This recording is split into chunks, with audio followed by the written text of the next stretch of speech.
Si tu le prends ici dans l'axe, tu vois là, regarde, c'est trop dangereux. Hein, et il peut te mettre un grand coup de boule. Donc, ce qu'il va falloir faire, c'est sortir là, ici, et l'impacter la tête là, ok? Là, on va le tailler chaud, ici. Là, on retourne le bras et on l'emmène, c'est fini. Hop, c'est fini. Commandant attaqué, mesdames et messieurs, restez calmes, je suis l'agent de Sûreté Air France. Restez assis, s'il vous plaît. Commandant, on est attaqué! Voilà, et là, je suis en assise. Pourquoi je suis en assise? Si ça descend rapidement, je me cale, ok? Si ça turbule, pareil, je suis calé, je me cale, d'accord? Dans tout état de cause, je veille à ma sécurité, je pars tout de suite sur j'anticipe à chaque fois. Ok, il est par terre, hein, il est cassé. C'est plus mon problème. Allez, on va refaire... D'habitude, dans les avions, Jean Gillet sert des cafés aux passagers. Steward chez Air France avec 20 ans de métier, c'est aussi un redoutable spécialiste des sports de combat. Tu le prends ici, ok, voilà, tac, tu l'amènes. Prends-le bien derrière, hein, comme ça, voilà, bien aux yeux derrière. Ok, ça va bien et tout. Qu'est-ce qui se passe? Depuis 2 ans, sa compagnie lui a donc demandé de former des agents très spéciaux, des gros bras mêlés anonymement aux passagers sur les vols les plus sensibles. Je peux vous aider, monsieur? Je suis le steward quand même. Oui, tenez, monsieur. Un passager s'est mis peut-être en travers, il a déjà blessé cette personne, ou alors il a peut-être même... ok, et là il vient sur toi, dégage! Objectif de l'exercice, protéger la cabine de pilotage devenue le 11 septembre cible numéro 1 des terroristes. Des terroristes qui peuvent avoir recours à tout un arsenal indétectable. On part du principe qu'une attaque effectivement au couteau peut toujours se faire, parce qu'on a la possibilité effectivement de retrouver du matériel indétectable, comme ces couteaux Tanto style japonais, qui sont en polycarbonate, qui sont tranchants et qui sont surtout piquants. On a toujours le moyen de pouvoir piquer ou trancher, etc. Là, on retombe sur ce problème de petits stylos sympathiques aussi, mais qui en réalité sont des scalpels à cran d'arrêt. Il existe aussi après des ceintures. Il existe des ceintures comme ça, vous voyez. Donc c'est ma boucle de ceinture. Cette boucle de ceinture, elle est en vente. On en trouve partout. Je vous le dirai après où on les trouve, ça va vous étonner. Mise en place dès la reprise des vols entre la France et les États-Unis en septembre 2001, le nombre exact de ces agents reste confidentiel. Seuls les pilotes et l'équipage sont au courant de leur présence à bord. En l'espace de quelques mois, à l'échelle de toute la planète, les autorités aériennes ont ainsi multiplié les initiatives destinées à contrer les disciples d'Al-Qaïda.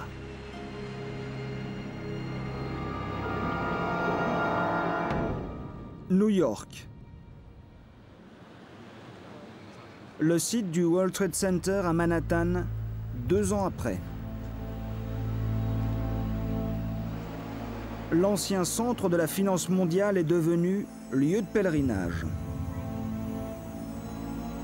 Toujours sous le choc, l'Amérique hésite entre confiance et doute. La guerre qu'elle mène aujourd'hui contre le terrorisme suffira-t-elle à empêcher demain de nouvelles actions meurtrières? Une question que se posent tous les Américains. Ils sont encore des milliers à défiler ici au quotidien, des touristes, des curieux, venus de tout le pays.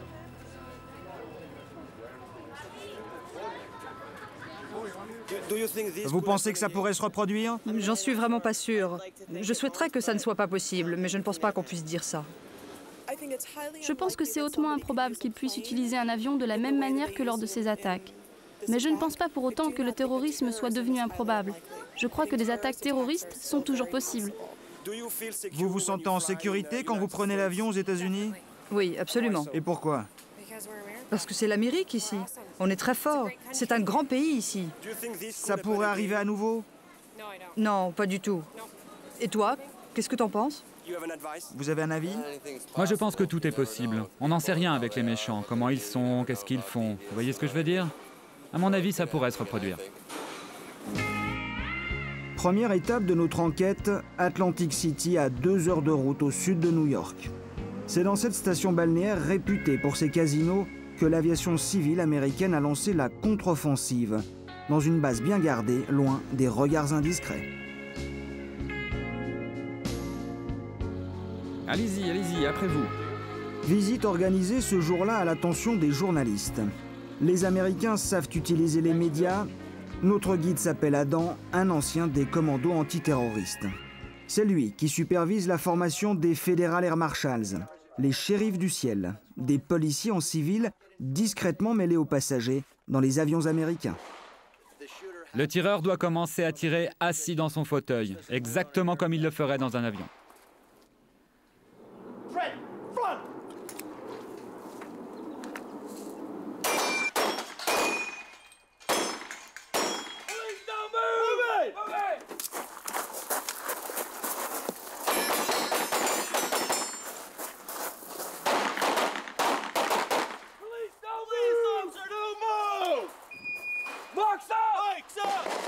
Durée de leur formation, 4 semaines seulement, dont 2 réservées exclusivement au tir.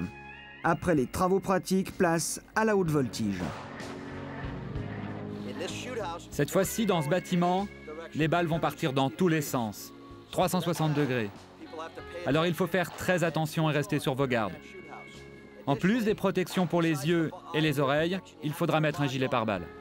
La visite se poursuit, toujours très encadrée. Cette fois, toute l'équipe va assister à une tentative de détournement d'avion. C'est un poster qui fait figure de pirate de l'air.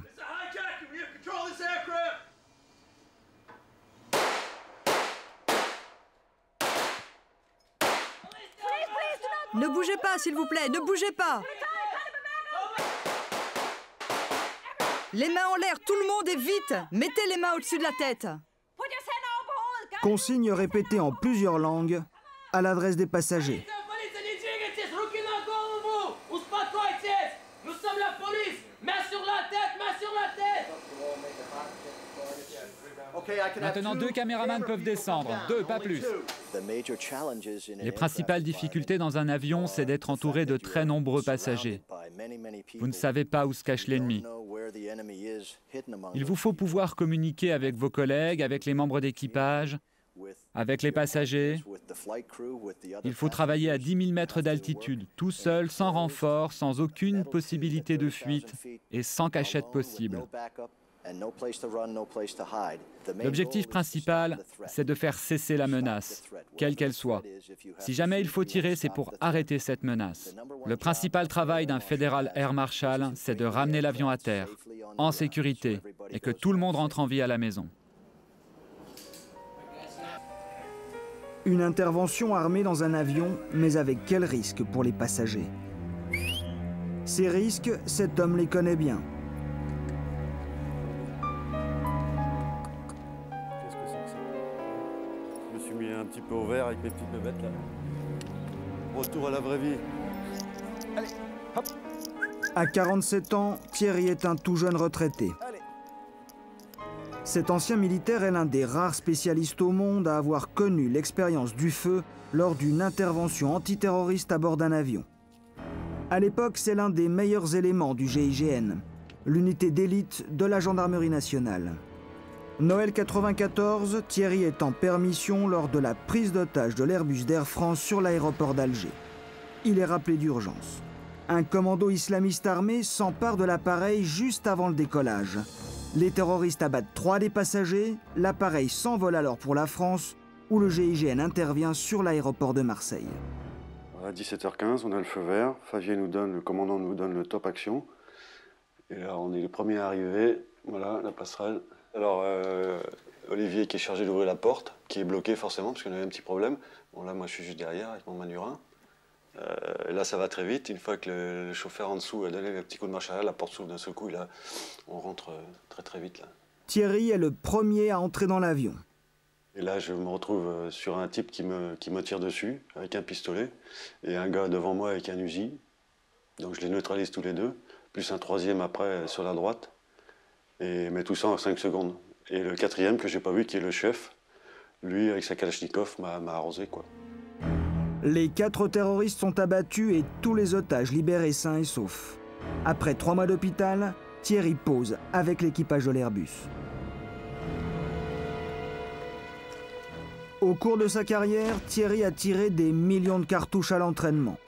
Des exercices intensifs au cours desquels le GIGN répète inlassablement les interventions antiterroristes sur les appareils détournés. 18 ans de carrière avec ce petit joujou. J'y tiens beaucoup parce que c'est le revolver que j'avais dans l'Airbus de Marignane, 5 pouces 1 quart Manurin, 357 Magnum, qui a explosé. Et Manurin m'en a fait cadeau avec mon nom gravé dessus. Une technique et un savoir-faire reconnus dans le monde entier. En 1994 à Marseille, le GIGN a sauvé la vie de 167 passagers et membres d'équipage.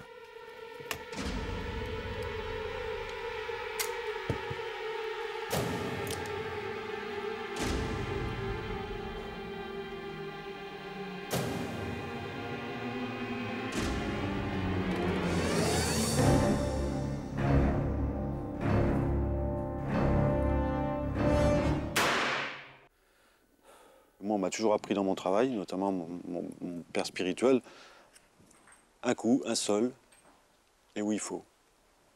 Une balle, une seule, et où il faut. Ce tir de précision en coup par coup, c'est la stratégie du GIGN. Nous avons demandé à cet expert d'évaluer les risques d'une intervention armée en plein vol.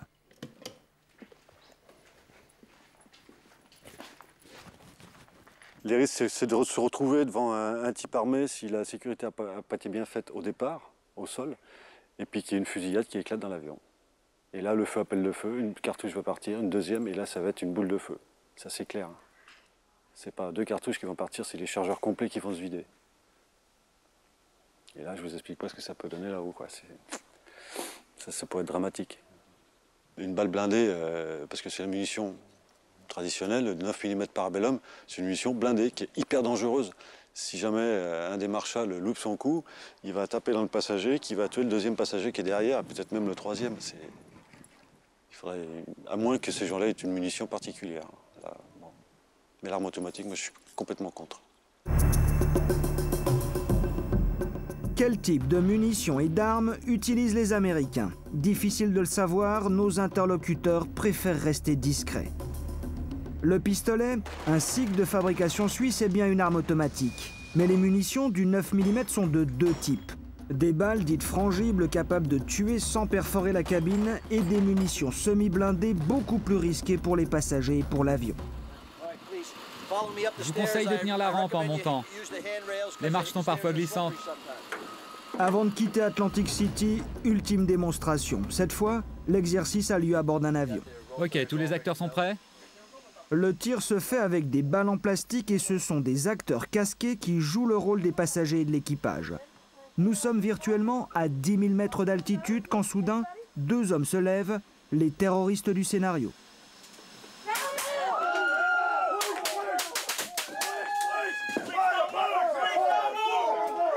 Restez tranquille, ne bougez pas. C'est fini maintenant, restez tranquille, nous sommes la police. Au final, victoire sans surprise des Federal Air Marshals, mais une quinzaine de balles auront quand même été tirées en quelques secondes dans un avion complètement immobile. On est très loin de la réalité.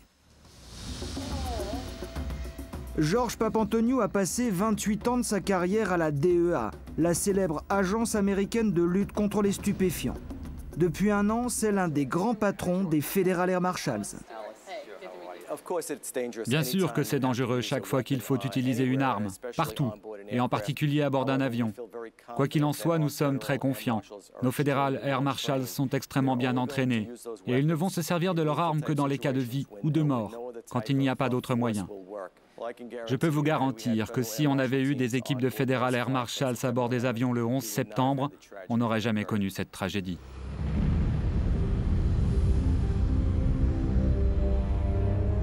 Washington, le siège de la TSA, l'agence de la sécurité des transports aériens spécialement créée au lendemain des attentats. C'est la TSA qui recrute, qui forme et qui paye les Federal Air Marshals. Robert Johnson en est le porte-parole. Pour des raisons de sécurité, nous ne dévoilons pas leur nombre exact. Mais il y en a des milliers aujourd'hui contre 33 seulement avant le 11 septembre. Nous sommes très confiants dans la capacité d'intervention de ces milliers d'agents. Vous avez vu leur entraînement, ils savent ce qu'ils font, ce sont les meilleurs tireurs possibles. Si un terroriste se trouve nez à nez dans un avion avec une équipe de Federal Air Marshals, le terroriste sera tué. Et ce sera la fin de la mission pour lui. Le Pentagone à Washington, le ministère américain de la Défense. Le cerveau militaire des États-Unis, lui aussi touché de plein fouet le 11 septembre et aujourd'hui toujours en reconstruction. À l'époque, l'onde de choc des attentats déclenche une intense activité décisionnaire, à la Maison-Blanche dans l'équipe présidentielle, mais aussi chez les députés et les sénateurs au Capitole. Désormais, tout sera mis en œuvre pour dissuader les terroristes de frapper à nouveau. Nous sauverons des vies dans de futures attaques terroristes. Et ce sera à vous de le faire en tant que pilote professionnel et en tant qu'officier de l'air. Veuillez tous, s'il vous plaît, vous mettre debout. Levez la main droite. Ces hommes et ces femmes ne sont pas des policiers, mais des commandants de bord en activité. Vous ne verrez pas leur visage, anonymat de rigueur. Ces pilotes assurent régulièrement les vols des plus grandes compagnies américaines. Ce jour-là, ils reçoivent leur diplôme d'officier de l'air. Désormais, ils peuvent porter une arme à bord et s'en servir. Nous sommes au centre d'entraînement fédéral de Glencoe, sur la côte est des États-Unis. Une quarantaine de pilotes sont venus suivre une semaine de stage d'initiation aux techniques de défense. Cette première promotion, comme toutes celles qui suivront, ne réunit que des volontaires. Objectif de cet exercice, faire face à l'irruption d'un terroriste dans le poste de pilotage. Depuis le 11 septembre, je m'étais préparé mentalement à devenir officier de l'air. Nous devons tous faire face en tant que pilote de ligne. Maintenant, j'ai vraiment les moyens de protéger le poste de pilotage.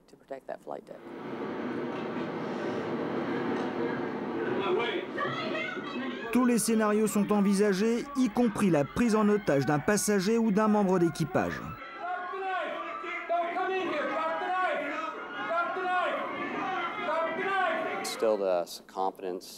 Ça nous donne vraiment confiance en nous. Et ça nous donne les outils, à la fois sur le plan physique et psychologique, de faire face à une menace qui surviendrait contre le poste de pilotage. Après leur stage, les pilotes reçoivent officiellement un pistolet et des cartouches. Un équipement qu'ils porteront en permanence à bord pendant les vols, mais seulement sur les lignes intérieures américaines. Une mesure unique au monde, du jamais vu dans l'histoire de l'aéronautique civile. Leur juridiction est limitée au poste de pilotage. Ils ne sont ni entraînés ni autorisés à se déplacer en cabine avec leur pistolet au poing. Leur unique objectif est d'empêcher que l'avion ne soit pris d'assaut et utilisé comme une arme de destruction massive, comme on l'a vu le 11 septembre. Des pistolets pour protéger l'avion, un réflexe naturel outre-Atlantique, un concept difficile à importer en Europe, où tout armement est strictement interdit à bord. En France, même les policiers ne peuvent emporter dans l'avion leur arme de service. Aéroport de Roissy-Charles de Gaulle, le siège d'Air France. Joël Catala, ancien commissaire de police, est aujourd'hui responsable de la sûreté du premier transporteur national. C'est lui qui a mis en place depuis 2 ans toutes les mesures antiterroristes adoptées par la compagnie. 3 jours seulement après le 11 septembre, les vols d'Air France reprenaient vers les États-Unis avec du personnel de sécurité non armé. Une évidence sur le vieux continent. Le but de la sûreté, c'est d'éviter l'introduction d'armes à bord des avions. Et là, on va armer des gens à bord de l'avion. Donc, c'est-à-dire que si on sait que de manière habituelle, des gens sont armés, ça risque, pour certains types de passagers, si on s'empare de ces armes, de ne pas avoir à les introduire. On peut passer tous les systèmes de sûreté qui existent auparavant. Si on trouve des armes à bord, dont la faille, on offre la faille. Donc la tête, elle a juste à faire ça. Et quand elle fait ça, je ne me suis pas fait mal au poing, je ne me suis pas cassé le poing. Par contre, lui, je lui ai cassé ce qu'il y avait, d'accord. S'il y a un bras qui part à l'extérieur, s'il est de travers comme ça, boum, ça va casser tout ce qui va vous servir. S'il arrive ici, que je le prends ici, boum, ok, d'accord. C'est toujours plus intéressant que d'avoir effectivement à placer ses mains dans un nid-guêpe, quoi. Okay. Ces agents n'auront pas le choix en cas d'attaque. Il leur faudra faire face sans être armés et combattre des adversaires sans doute très déterminés. Tu l'évacues, c'est terminé, ok. Donc fais gaffe, viens le bloquer sur l'extérieur, tu vois, là c'est pareil, je te barre, boum, tu l'impactes, vas-y. On a un grenade, on est attaqué. Malheureusement, le 11 septembre nous a montré qu'avec des armes blanches, on arrivait encore à prendre un avion, le détourner en le transformant en missile. On part aussi du principe que des terroristes pourraient être amenés à travailler des sports de combat à un très haut niveau et pourquoi pas venir combattre un avion avec les mains nues. 22 décembre 2001, aéroport de Roissy. 3 mois après les attentats de New York et Washington. le vol 63 d'American Airlines va décoller à destination de Miami. Parmi les passagers, un homme de 28 ans, un Britannique converti à l'islam, Richard Reed.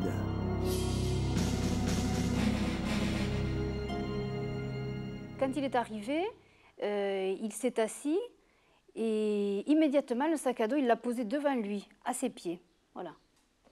C'est-à-dire qu'on ne voyait pas ses pieds, ce qui est bizarre parce que bon, tout ça c'est par la suite qu'on fait ce genre de raisonnement, c'est qu'il a posé son sac à dos devant. Voilà.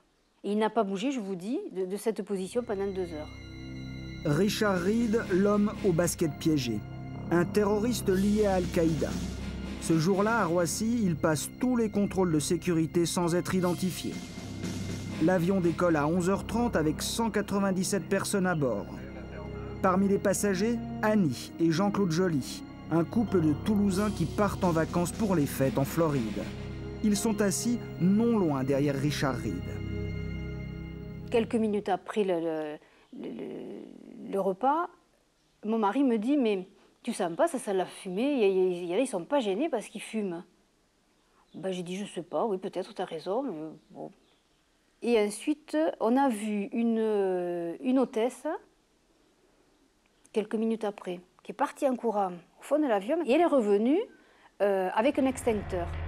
Cette odeur de fumée, c'est Richard Reed qui tente de mettre le feu à ses baskets avec des allumettes. L'hôtesse s'interpose, d'autres passagers s'en mêlent, une bagarre éclate. Richard Reed est maîtrisé dans la plus grande confusion. Pour les uns, il était fou, pour les autres, il avait une crise d'épilepsie. Mais enfin, comme il était maîtrisé, finalement, bon, ça allait un peu mieux. Et ils nous ont fait une annonce en nous disant, voilà, à partir de maintenant, tous les passagers qui devront se déplacer vont demander l'autorisation. C'est du sérieux, on a reçu des instructions et si vous voulez vous déplacer, il faudra nous montrer votre passeport et voilà. Et à partir de ce moment-là, vous êtes considéré comme un suspect. Le champ n'est pas le même. Ça c'était impressionnant, ouais. avec les cagoules noires. Escorté par 2 F-16, l'avion atterrit finalement à Boston. Richard Reed est arrêté par le FBI. C'est alors que les passagers apprennent qu'ils ont échappé au pire. Si Richard Reed avait réussi son coup, si l'avion avait explosé, mais actuellement, personne ne saurait comment l'avion a explosé, comment les explosifs ont été introduits dans l'avion. On ne saurait même pas si c'était Richard Reed le coupable. Alors que, comme il a raté son coup, ce qui prouve qu'il était maladroit, on sait la vérité, on sait où étaient les explosifs, mais on aurait explosé, personne ne le saurait. Et il y aurait eu certainement d'autres attentats avec la même méthode. Richard Reed a été condamné depuis à la prison à vie. Reste une question. Comment a-t-il pu déjouer les mesures de sécurité quelques mois seulement après le 11 septembre ? En fait, il s'était présenté une première fois à Roissy la veille au départ du même vol. Les agents de sécurité chargés par American Airlines de questionner les voyageurs avant l'enregistrement l'avaient alors jugé suspect. Ils préviennent la police française qui l'interroge longuement avant de le remettre en liberté sans rien trouver contre lui. Jean-Yves Taupin, le patron de la police de Roissy, était déjà en poste à l'époque. Bonjour, on fait que passer. Bonjour. C'est calme ? Plus calme que certains matins. Le passager en question, portant Gandoura et écoutant le Coran, était inconnu de tous les fichiers de police, avait payé son billet comme tout passager, avait un billet retour, contrairement à ce qu'a dit la compagnie américaine, et qui s'en est ensuite rendu compte, et il n'avait pas de bagage de soute. Il était inconnu à tous les fichiers et il n'avait aucune raison. Pour nous, vis-à-vis de la police nationale, nous étions infondés à faire un procès d'intention à ce monsieur. Qui plus est, il semble que la compagnie, en dernier lieu, dans le doute, si tant est qu'elle en ait un, pouvait le refuser. La compagnie a accepté cette personne à bord. Je rappelle que la police nationale n'est pas là pour interdire ou autoriser l'accès de l'avion à des passagers. Elle est là pour vérifier des fichiers, pour interpeller des gens recherchés et pour vérifier les passeports. Richard Reed n'avait donc jamais jusque-là éveillé l'attention des services de renseignement, malgré certains voyages récents, notamment au Proche-Orient. Alors, ce n'est pas un soupçon, c'est presque un confort que nous avions obtenu, puisqu'il avait effectivement un visa israélien et composté, qui veut dire qu'il était allé en Israël quelque temps plus tôt, ce qui, compte tenu de la sévérité et du sérieux des contrôles dans ce pays, nous semblait plutôt un gage de bonne tenue. Autre question, comment Richard Reed a-t-il pu déjouer les dispositifs techniques et en premier lieu les portiques de détection obligatoires pour tous les passagers? Explication dans ce laboratoire du ministère des Transports en région parisienne. Ces équipements initialement conçus il y a 30 ans, à l'époque des premiers détournements d'avions, permettent de détecter les objets métalliques comme les armes ou les détonateurs, mais pas les explosifs. Les experts américains ont reconstitué au sol l'explosion des chaussures de Richard Reed. La même charge, cette fois placée dans un avion. Environ 300 grammes de pintrite, un explosif très puissant qui aurait suffi à pulvériser en plein ciel le vol 63 d'American Airlines. C'est un détecteur d'explosifs qu'il aurait donc fallu à Roissy pour déjouer le projet de Reed. L'utilisation d'un chien spécialisé aurait suffi, mais les services de sécurité n'y ont pas pensé. Autre possibilité, cette machine appelée détecteur de traces, capable de mettre en évidence toute une gamme d'explosifs. On la voit ici en service actuellement aux États-Unis, où 5000 exemplaires ont été déployés. Un chiffon passé sur le passager ou dans ses bagages est ensuite analysé chimiquement. À l'époque, cet équipement n'existait pas en France. Jean-Louis Blanchot est préfet et responsable de la sécurité des aéroports parisiens. C'est lui qui est chargé de combler cette lacune. Alors actuellement, nous sommes en phase de test opérationnel. Nous avons 3 machines sur Orly. Nous en avons 5 sur Roissy. Et si les conditions de l'expérimentation sont convaincantes, nous développerons ce type de matériel qui permet à la fois de vérifier les bagages des passagers, mais éventuellement les chaussures, pour faire référence à l'affaire Reed que vous avez en mémoire. Seulement voilà, lors de notre passage à Roissy, nous constatons que ces détecteurs ne sont toujours pas déployés, ils dorment dans un placard. Pourquoi elle n'est pas en service alors? Parce qu'on doit former les gens, déjà. Et puis une fois que les gens qui sont formés, puis on mettre en service. Ça vient d'être arrivé, c'est tout nouveau. En attendant, la principale mesure de dissuasion face à de nouveaux kamikazes reste basique. Chaussures enlevées au contrôle. Procédure fréquente en France et presque systématique aux États-Unis, comme ici à New York où tous les passagers d'un même vol sont souvent priés de se déchausser. Au total, en 2 ans, les Américains ont investi plus de 10 milliards de dollars pour mieux défendre leurs aéroports et leurs compagnies aériennes. 50 000 agents de sécurité, tous fonctionnaires, ont été embauchés. 1 millier de scanners comme celui-ci à 1 million d'euros pièce ont été déployés dans les 429 aéroports du pays. Et 50 000 cutters ont été confisqués. Pendant les 12 premiers mois, nous avons intercepté plus de 4 millions d'objets dangereux ou interdits, dont plus d'1 millier d'armes à feu, c'est-à-dire 1 millier de pistolets saisis à ces points de contrôle.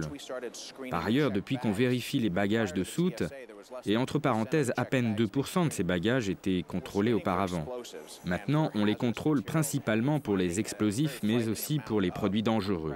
Et on trouve une quantité effrayante de bouteilles de gaz, d'essence, d'acide et de liquides inflammables, des produits empaquetés la plupart du temps par inadvertance, mais qui peuvent se révéler très dangereux dans les soutes d'un avion. Des aéroports sous haute protection.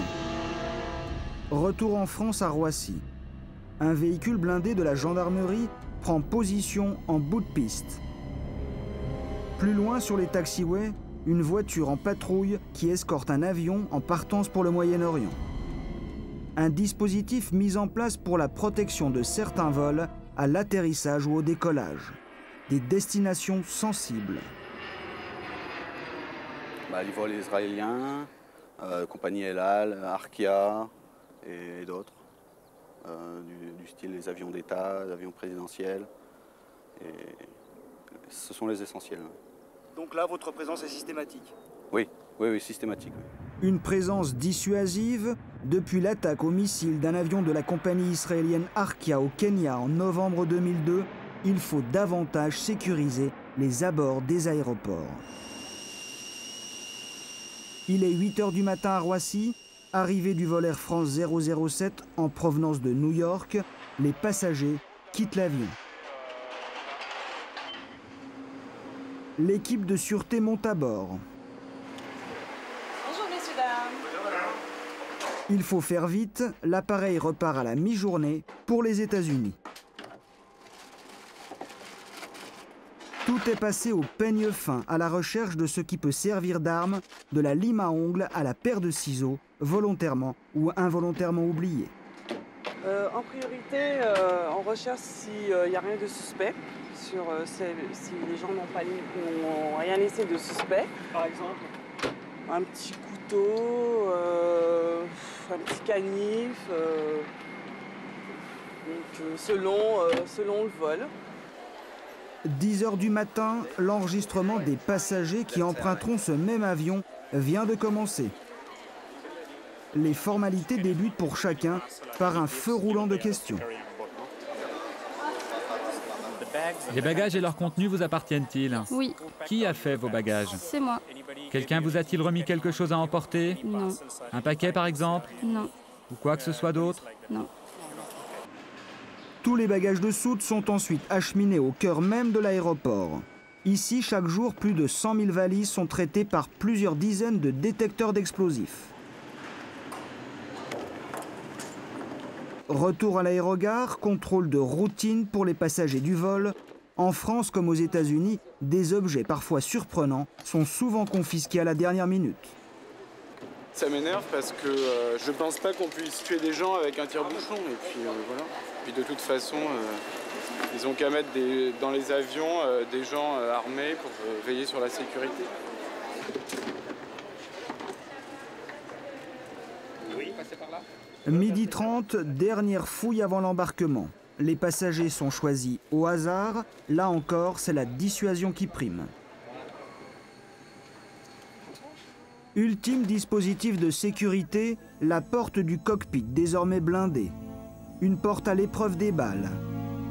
Une clé à code en commande l'ouverture et une caméra permet aux pilotes de visualiser ceux qui veulent y pénétrer.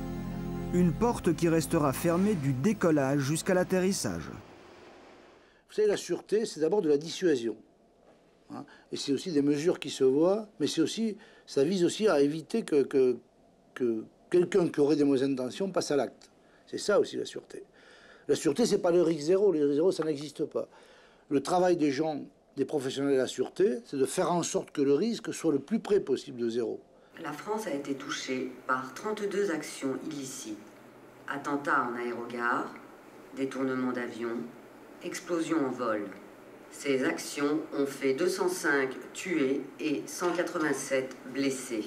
Qui, dans la salle, connaît la date du tout dernier détournement d'avion connu?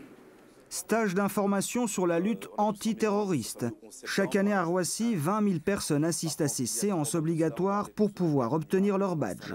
Ce sésame qui leur permettra de franchir les contrôles pour accéder, pour certains, aux zones les plus sensibles de l'aéroport. Un badge avec piste magnétique et photo. Bagagistes, personnel de piste ou agents des compagnies, 72 000 badges au total sont en circulation à Roissy. Mademoiselle Lucie Grenier. Depuis l'an dernier, toutes les demandes de badges sont soigneusement épluchées et les fichiers systématiquement consultés à la recherche du moindre antécédent. En 2002 à Roissy, sur 56 000 demandes, les policiers en ont rejeté 1 millier. La plupart pour infractions mineures, certains refus sont néanmoins motivés par des liens éventuels avec des organisations islamistes. Précaution d'usage ou menace réelle. Pour le savoir, nous nous sommes rendus au ministère de l'Intérieur. Gilles Leclerc est le patron de l'unité de coordination de la lutte antiterroriste. Le risque, c'est pas tellement qu'il y ait des gens qui pratiquent l'islam normal, puisque ce sont là des pratiquants religieux tout à fait à respecter. Le risque, c'est que par ce biais, certains imams essayent d'infiltrer les plateformes aéroportuaires afin d'avoir des gens qui pourraient éventuellement, grâce à leur accès réservé, puissent préparer des actions, soit en faisant charger des bagages dans des avions munis d'explosifs, soit en préparant des actions sur les plateformes elles-mêmes. Donc c'est là le risque. Un grand cabinet d'avocats à Paris. Ce Français d'origine algérienne est ingénieur en électronique. Il me dit, j'ai le droit de vous garder 4 ans avec le nouvellement antiterroriste. Affecté en 99 à la tour de contrôle de Roissy, l'administration lui retire son badge 2 ans plus tard. Il porte plainte, l'affaire est toujours à l'instruction. Je comprends qu'on ait vérifié les badges d'accès de différents fonctionnaires, mais en l'occurrence, on s'est peut-être focalisé sur ceux qui, comme mon client, avaient des origines maghrébines, et on a peut-être hâtivement tiré des conclusions qui n'est pas. Il est sorti de l'École nationale de l'aviation civile dans la botte, comme on dit, 2e de sa promotion, brillant ingénieur électronicien, au-delà de tout soupçon, et je crois que c'est malheureusement simplement en raison de ses origines maghrébines qu'on s'est un petit peu focalisé sur lui et qu'on a commis cette grossière erreur de lui retirer un temps son badge d'accès. Au cœur de cette affaire, le vol de son badge dans sa voiture en avril 2002. Saïd demande alors un dossier de renouvellement. Suite à ça, mi-juillet, je suis convoqué à la police aux frontières de l'aéroport. Et je tombe sur un commandant qui m'explique le plus naturellement du monde, que compte tenu de mes origines raciales et du fait que je suis musulman pratiquant, ce sont ces termes, je ne peux plus travailler dans un poste sensible, que je risque de basculer, que je peux faire un jour, j'en sais rien, du terrorisme ou je sais pas trop quoi. Et que donc ils allaient demander à la préfecture de la Seine-Saint-Denis de me retirer mon habilitation. Donc au début j'ai cru à une mauvaise farce, je me suis dit bon c'est pas possible, je leur ai expliqué qu'il y avait quand même la liberté de conscience en France, que j'ai le droit d'être musulman et que jusqu'à preuve du contraire un musulman n'est pas un terroriste. Sans badge, Saïd perd son travail. Sa collaboration à la maintenance informatique du contrôle aérien de l'aéroport n'est désormais plus possible. Il reste plus d'1 an à la maison, payé à ne rien faire par son employeur. Depuis, il a été réaffecté à un poste moins sensible. Nous avons demandé à la police de Roissy de nous préciser quelles étaient les charges retenues contre lui. Effectivement, nous avons, compte tenu d'un certain nombre d'informations, estimé que, dans le doute, il était possible de proposer au préfet de ne pas renouveler, ou de ne pas laisser son badge à des personnes dont l'affichage ou un certain nombre de convictions établies laissaient penser qu'il était fragile à un certain nombre de convictions ou d'actions. Pour la police, Saïd affiche même des tendances très suspectes. Des tendances salafites. C'est-à-dire que le salafisme est une tendance dure de l'islam envisageant les actions. En tout cas, Saïd réfute tout lien avec l'islamisme radical. Il n'a d'ailleurs jamais fait l'objet de poursuites judiciaires en relation avec le terrorisme. Mais son histoire soulève d'autres interrogations. Comment protéger les libertés individuelles dans un monde obsédé par la sécurité ? La biométrie, par exemple, un système d'identification infalsifiable réservé dans un premier temps au personnel des aéroports. Ainsi, ce dispositif basé sur la reconnaissance de l'iris, testé à Kennedy Airport, à New York. Demain, ce sont peut-être tous les passagers qui devront accepter ce fichage biométrique, sans garantie sur la confidentialité des données. Et déjà, les États-Unis imposent aux compagnies aériennes de communiquer certaines informations confidentielles sur leurs clients. Demain, pour un simple voyage, votre nom, votre adresse, votre train de vie et peut-être votre religion seront inscrits durablement dans les fichiers de la CIA. Un système dénoncé par le Parlement européen, mais aussi par les principales associations américaines de protection des libertés individuelles. Ce qu'ils vont faire, c'est attribuer une couleur de risque à chaque passager, rouge, vert ou jaune, et ce, en fonction de critères totalement inconnus. C'est tout le problème de ce programme. On ne sait pas du tout, par exemple, pourquoi vous allez vous retrouver avec une étiquette jaune. On ne sait pas ce qu'il vous arrivera et on ignore si ces informations ne vont pas vous suivre jusqu'à la fin de vos jours. Pour étouffer la polémique, l'administration américaine s'est engagée à ne pas utiliser d'informations sur les origines, la religion ou la sexualité des passagers. Pour l'heure, juste une promesse. En attendant, la dissuasion porte ses fruits. En 2002, 6 personnes ont été tuées dans le monde lors de détournements d'avions ou d'attentats dans les aéroports.